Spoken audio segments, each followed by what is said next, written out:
वो लोग जो अल्लाह की राह पे चलने का फैसला करते हैं और उसे अमली जामा भी पहनाना शुरू कर देते हैं।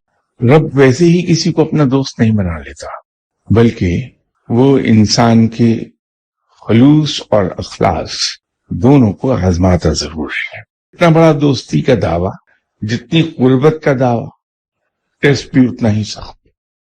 तो फकीर चूंकि दावा करता है अल्लाह के साथ ऐसे ताल्लुक का जो आका और गुलाम के ताल्लुक से जरा आगे है, वो बंदगी का दावा कर कि मैं अल्लाह का बंदा हूं।